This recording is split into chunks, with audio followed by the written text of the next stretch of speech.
ನೋಡ್ರಿ ಎಲ್ಲರೂ ವಿದ್ಯಾರ್ಥಿಗಳು ಲಕ್ಷ್ಯ ಕೊಟ್ಟು ನೋಡ್ರಿ. ಈ ಗಣಿತಗಳನ್ನು ನಿಮಗೆ ಬರಬೇಕಾಗಿತ್ತು ಅಂತಂದ್ರೆ ಟೇಬಲ್ಸ್ ಬೈಪಾಟ್ ಇರಬೇಕು. ಟೇಬಲ್ಸ್ ಬೈಪಾಟ್ ಇರುವುದರಿಂದ ಗಣಿತಗಳು ಹೆಚ್ಚು ತಿಳಿತಾವ. ನಾವು ಅತಿ ಸರಳಾಗಿ ತಿಳಿಸಿ ಹೇಳ್ತಿರ್ತೀವಿ. ಇದೊಂದು ಅನುಕ್ರಮ ನಂಬರ, ಇನ್ನು ಕೆಲವೇ ಭಾಗಾಕಾರ ಬಂದದಂತಂದ್ರೆ ಇನ್ನು ಕೆಲವೇ ಸಮಯದೊಳಗೆ ಗಣಿತದ ಅನುಕ್ರಮ ನಂಬರ್ ಮುಗೀತದ. ಮುಂದಿನ ಅನುಕ್ರಮ ನಂಬರ್ಗಳು ಸರಳೀಕರಣಗಳು ಇದರಾಗ ಸ್ವಲ್ಪ ಬರ್ತಾವೆ. ಆ ಸರಳೀಕರಣಗಳನ್ನ ಹೆಂಗೆ ಮಾಡಬೇಕು ನೀವು ಅನ್ನೋದು ತಿಳ್ಕೊಬೇಕು. ಭಾಳ ಸ್ಪೀಡಾಗಿ ಮ್ಯಾಥಮೆಟಿಕ್ಸ್ ಇರ್ತದೆ. ಅದನ್ನು ತಲೆ ಓಡಿಸ್ಕಿಸಿ ನೀವು ನೋಡಬೇಕಾಗ್ತದೆ. ನಾವು ತಿಳಿಸ್ತೀವಿ ಒಂದೆರಡು ಮಾದರಿಗಳನ್ನು.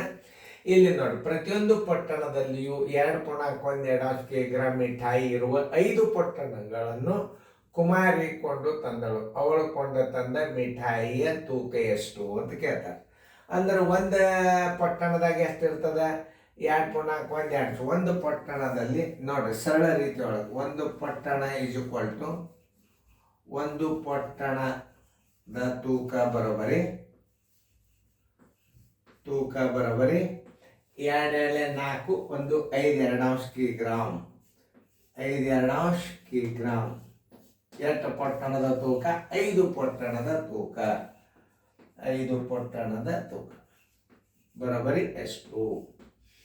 5 × 5 ಸರ್ವಸ್ ಬಾಗಿಲೆ 1 × 2 5 5 25 ಡಿವೈಡೆಡ್ ಬೈ 2 12.12 kg. ಅತಿ ಸರಳವಾದಂಥ ಥಿಯರಿ. ಉತ್ತರ ಸಂಖ್ಯೆಯಲ್ಲಿ ಅದ ಬಿ. ಉತ್ತರ ಸಂಖ್ಯೆ ಬಿ. ಇಂಥ ಗಣಿತಗಳನ್ನು ನೀವು ಅರ್ಥ ಮಾಡಿಕೊಂಡು ಒಂದು ವಸ್ತುವಿನ ತೂಕ ಕೊಟ್ಟು ಅನೇಕ ವಸ್ತುಗಳ ತೂಕ ಕೇಳಿದಾಗ ಗುಣಾಕಾರ ಮಾಡಬೇಕು. ಒಂದು ವಸ್ತುವಿನ ಬೆಲೆ ಕೊಟ್ಟು ಅನೇಕ ವಸ್ತುಗಳ ಬೆಲೆ ಕೇಳಿದಾಗ ಗುಣಾಕಾರ ಮಾಡಬೇಕು. ಒಂದು ವಸ್ತುವಿನ ಬೆಲೆ ಬಂತು ಅಂತಂದ್ರೆ ಅದು ಗುಣಾಕಾರ. ಒಂದು ವಸ್ತುವಿನ ಬೆಲೆ ಕೊಟ್ಟು ಅನೇಕ ವಸ್ತುಗಳ ಬೆಲೆ ಕೇಳಿದಾಗ ಗುಣಾಕಾರ ಮಾಡಬೇಕು. ಇಲ್ಲಿ ಬಹಳ ವಸ್ತುಗಳ ಬೆಲೆ ಕೊಟ್ಟ ಒಂದು ವಸ್ತುವಿನ ಬೆಲೆ ಕೇಳ್ತಾನಂದ್ರೆ ಇದು ಏಕಮಾನ ಪದ್ಧತಿ ಒಳಗೆ ಬರ್ತಾನೆ. ನಿಮಗೆ ಮೈಗೆ ಬರಬೇಕು. 48 ಪೆನ್ನುಗಳ ಬೆಲೆ 48 ಪೆನ್ನುಗಳ ಬೆಲೆ ಬರೋಬರಿ ಪೆನ್ನುಗಳ ಬೆಲೆ ಬರೋಬರಿ 756 ರೂಪಾಯಿ. ಒಂದು ಪೆನ್ನಿನ ಬೆಲೆ ಬರೋಬ್ಬರಿ ಎಷ್ಟು?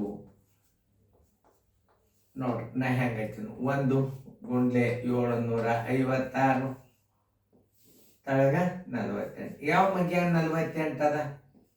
12 ಮಗ್ಯಾಗ ಅದ. 12 4 48, 12 6 72, 3 ಉಳಿತು. 75 72 ಕಳೆದ್ರೆ 3 ಇತ್ತು. 3 ಮುಂದೆ 6 ತೊಗೊಂಡ್ರೆ 36 ಇತ್ತು. 12 3 36 ಐತಲ್ಲ. 4 ಬಾಗ್ ಹೋಗಂಗಿಲ್ಲ. 63 ಡಿವೈಡೆಡ್ ಬೈ 4 ನೋಡ್ರಿ. 63 ಡಿವೈಡೆಡ್ ಬೈ 4 ಹೆಂಗೆ ಮಾಡ್ಬೇಕು ಅನ್ನೋದು ತೋರಿಸ್ತದೆ ನಿಮಗೆ. ನೋಡ್ರಿ, 4 1 4, 2 ಉಳಿತು. 3 4 5 20, ಎಷ್ಟು ಉಳಿತು? 3 ಉಳಿತು. ಬಿಂದು ಕೊಡ್ರಿ. 4 7 28, 2 ಉಳಿತು. 4 5 20, 15.75. 15.75 ರೂಪಾಯಿ. ಒಂದು ಪೆನ್ನಿನ ಬೆಲೆ 15.75 ರೂಪಾಯಿ. ಉತ್ತರ ಸಂಖ್ಯೆ 15.75 ಇಲ್ಲದ ಉತ್ತರ ಸಂಖ್ಯೆ ಎ. ಈ ಗಣಿತಗಳು ನೀವು ಸ್ವಂತ ಮಾಡ್ಲೇಬೇಕು. ಯಾಕಂದ್ರೆ ನಿಮಗೆ ಟೇಬಲ್ಸ್ ಬಂದರೆ ಈ ಗಣಿತ ಬರ್ತಾವ. ಟೇಬಲ್ಸ್ ಬರಲಿಲ್ಲ ಏನು ನೋಡ್ರಿ, ಇಲ್ಲಿ ಇದನ್ನು ಹೆಂಗೆ ದಶಮಾಂಶ ಮಾಡ್ಬೇಕು ಅನ್ನೋದು ತಿಳಿಸದ.